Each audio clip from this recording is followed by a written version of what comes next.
আসসালামু আলাইকুম ওরহমতুল্লাহ। ইসলামিক অফিসিয়াল চ্যানেলে স্বাগতম।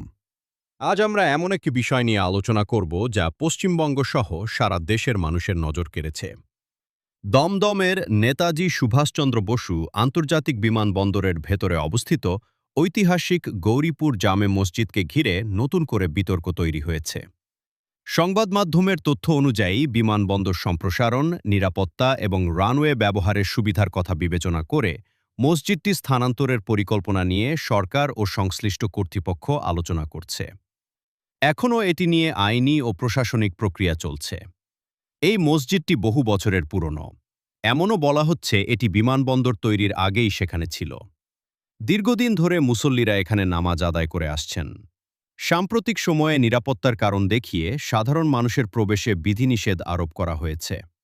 এদিকে প্রশাসনের বক্তব্য হল, বিমানবন্দরের নিরাপত্তা এবং ভবিষ্যৎ সম্প্রসারণের জন্য এই পদক্ষেপ প্রয়োজন হতে পারে। অন্যদিকে স্থানীয় মুসলিম সমাজ ও বিভিন্ন সংগঠন শান্তিপূর্ণভাবে তাদের উদ্বেগ প্রকাশ করেছে এবং আলোচনার মাধ্যমে সমাধানের আহ্বান জানিয়েছে। মুসলিম হিসেবে মনে রাখতে হবে, ইসলাম সবসময় শান্তি, ধৈর্য এবং ন্যায়সঙ্গত পদ্ধতির শিক্ষা দেয়। আল্লাহ তাআলা বলেন, হে ঈমানদারগণ, তোমরা আল্লাহর জন্য ন্যায়ের ওপর দৃঢ়ভাবে প্রতিষ্ঠিত থাকো।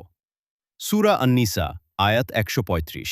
আল্লাহ তাআলা বলেন, আর তার চেয়ে বড় জালিম কে, যে আল্লাহর মসজিদসমূহে তার নাম স্মরণ করতে বাধা দেয় এবং সেগুলো ধ্বংস করার চেষ্টা করে। সূরা আল বাকারা, আয়াত ১১৪। আরও বলেন, নিশ্চয়ই আল্লাহর মসজিদসমূহ আবাদ করবে তারাই যারা আল্লাহ ও পরকালে ঈমান আনে, সালাত কায়েম করে, জাকাত দেয় এবং আল্লাহ ছাড়া কাউকে ভয় করে না। সূরা আত-তাওবা, আয়াত ১৮। রাসূলুল্লাহ সাল্লাল্লাহু আলাইহি ওয়াসাল্লাম বলেছেন, যে ব্যক্তি আল্লাহর উদ্দেশ্যে একটি মসজিদ নির্মাণ করে, আল্লাহ তার জন্য জান্নাতে একটি ঘর নির্মাণ করেন। সহিহ বুখারী, হাদিস ৪৫০। সহিহ মুসলিম, হাদিস ৫৩৩। আরও বলেছেন, আল্লাহর কাছে সবচেয়ে প্রিয় স্থান হল মসজিদসমূহ। সহিহ মুসলিম, হাদিস ৬৭১। প্রিয় দর্শকবৃন্দ, একটি মসজিদ শুধু ইট পাথরের স্থাপনা নয়, এটি আল্লাহর এবাদতের স্থান, মুসলমানদের ঈমান ও আত্মিক প্রশান্তির কেন্দ্র। তাই যে কোনো মসজিদ সংক্রান্ত বিষয়ে আমাদের আবেগের পাশাপাশি ধৈর্য, ন্যায়বিচার এবং সত্য তথ্যের ওপর প্রতিষ্ঠিত থাকা উচিত। আমরা দোয়া করি, আল্লাহ তাআলা যেন দমদম বিমানবন্দরের এই মসজিদ সংক্রান্ত বিষয়ে এমন একটি ন্যায়সঙ্গত ও শান্তিপূর্ণ সমাধান দান করেন, যাতে ধর্মীয় অনুভূতির সম্মান বজায় থাকে এবং সকল পক্ষের জন্য কল্যাণকর সিদ্ধান্ত হয়।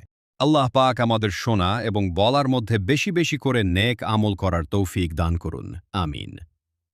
ইসলাম ধর্মের প্রচারের স্বার্থে এবং আপনার নেক আমলের স্বার্থে আমাদের এই চ্যানেলটিকে লাইক, কমেন্ট, শেয়ার, সাবস্ক্রাইব করে আমাদের চ্যানেলকে ফলো করুন।